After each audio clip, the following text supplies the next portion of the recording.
Hey there, Walt here from Walt in PA. I'd like to thank you for joining me on this windy ride through southeast Pennsylvania on a otherwise beautiful Wednesday afternoon. And today I've got a video for the motovloggers. A motovlog for the motovloggers, as it would seem. So sit tight and I'll tell you all about it right after the intro. This is Dewey from Dewey Rides, coming to you from the Columbia River Gorge in the beautiful Pacific Northwest, and you're watching Walton, PA. Or is that Walton, Pennsylvania?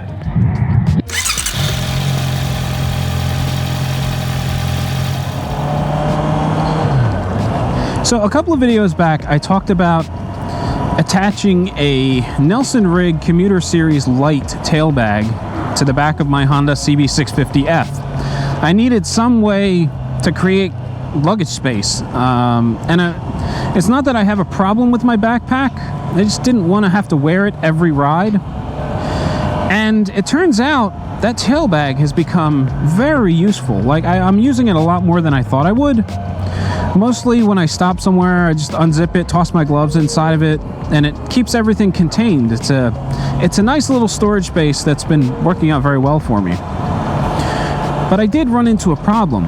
See, the tail bag is basically a big open space. It's great if you want to put your lunch in there, or you've got some odds and ends. There's some hook and loop fasteners that X over themselves to lock everything down in place. It's expandable, so if you were going somewhere overnight, you could put some clothes in there, expand it for additional space, and you're off to the races. But for me, I'm finding that stuff tends to rattle around in there. So if I'm going out for a ride like today, the only thing in that tail bag is my motovlogging gear. I've got a couple of stickers, I've got some extra batteries, you know, a couple of odds and ends, extra micro SD cards. And I was finding that I had to put everything into a Ziploc bag, and then just to keep it all together, and then the Ziploc bag would slide around.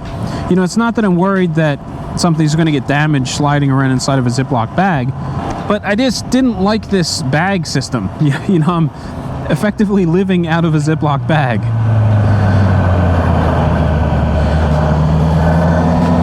So I started brainstorming, and the first thing I did was I went over to Discord and I asked the guys, hey, you know that fabric stuff that you see inside of camera bags? They're like fabric dividers with hook and loop on the end, and you can kind of move them around for your lenses and stuff. I said, you know, does anyone know where I can buy that stuff so that I could make a custom tail bag liner for all my miscellaneous stuff?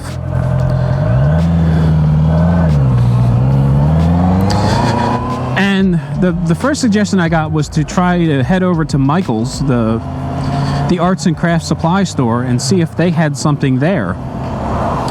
Now, I hadn't thought of that. I could probably buy this stuff in sections and then, I don't know, maybe sew the Velcro on or cut it and stitch it. I am a very poor sewer, so the idea of having to build my own dividers, that didn't sound too great.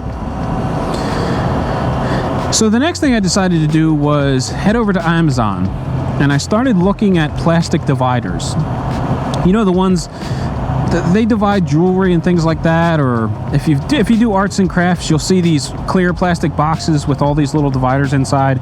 You can lift them out to make the compartments bigger or smaller as you need them.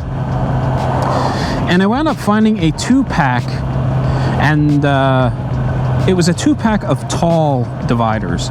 So instead of being really shallow, they're probably almost 2 inches tall. Perfect size for something like a GoPro battery or a DJI Osmo Action battery. Now, the compartment size wasn't ideal. It was kind of a weird size, but I went ahead and ordered them anyway. And along with that, I ordered some Velcro, some strips of hook and loop that had adhesive on the back. So I cut myself some strips, and I put one strip on the plastic divider, I put the other strip in the tail bag, and now I can drop this plastic organizer into the tail bag. It won't go anywhere, and it keeps all my stuff nice and organized. Now, as I said, the size of the dividers was a little weird. It wasn't ideal, but I decided to make the best of it. and I actually had to hack up one of the plastic dividers. I used a utility knife and cut it so that I could make a compartment big enough to hold my stickers. My personal Walton PA logo sticker is a 3-inch round, and it just wouldn't fit without starting to cut some of the plastic. It makes a compartment a little bit bigger than I had hoped for, but so far so good. It's working. It's keeping everything organized. The container's a little bit tight. I do have to move the flap for the tank bag out of the way. I had to situate the tie downs, the hook and loop tie downs for the bag itself, off to the side of the bag so they're not laying flat anymore.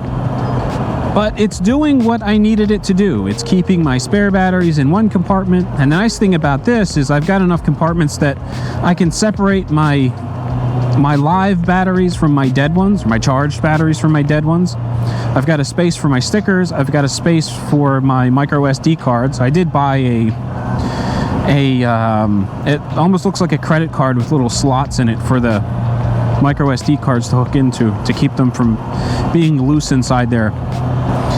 And then the micro SD card organizer or holder was another probably $10. So all in, I'm invested about 30 bucks. And while, again, it's not the prettiest thing to look at, it's getting the job done. I can't complain.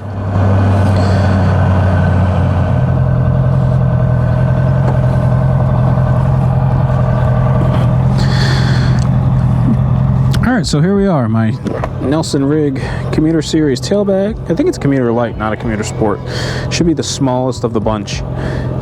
And basically there's my organizer. It velcros in place so that everything is secure. I have to move these little lips around when I want to open it. But I've got my stickers here, a couple poker chips, some charged batteries here. I'll put my dead batteries here. There's my micro SD card holder. Need to pick up a couple of extras. Now, as snug as it is, I probably didn't even need the Velcro, but I like that it's nice and secured and it's not going to go anywhere.